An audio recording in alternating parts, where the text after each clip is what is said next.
Train trestles in Charlotte County are all that's left from a railway over 100 years old. But after being ignored for more than 20 years, these little pieces of history are falling to pieces. SNN Local News 6 reporter Tom Lloyd tells us now it's going to cost the county millions to fix the problem one way or another.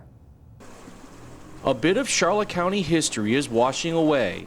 These train trestles run from Placida all the way to the port of Boca Grande.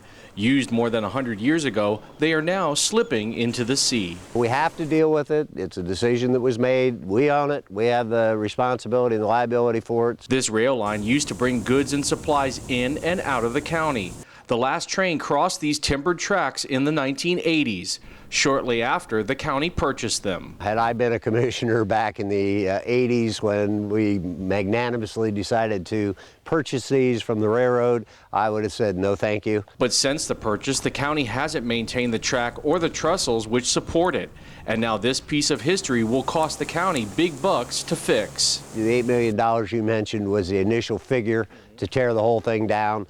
There are some fishing piers there that may be able to be left, but there's a 100-foot structure that's definitely going to have to come down. The deteriorating rail line is also an accident waiting to happen for any novice boater not knowing the waterways. You do have to know where you're going, and anything below the surface near the channel certainly would be a hazard. Jeff Dietrich is the dock master at Gasparilla Marina. He's driven the waterways in the area for 9 years. He says the county needs to do something. Well, it would be a shame to see him go away because it certainly is historic for the county. Reporting in Placida, Tom Lloyd, SNN Local News 6.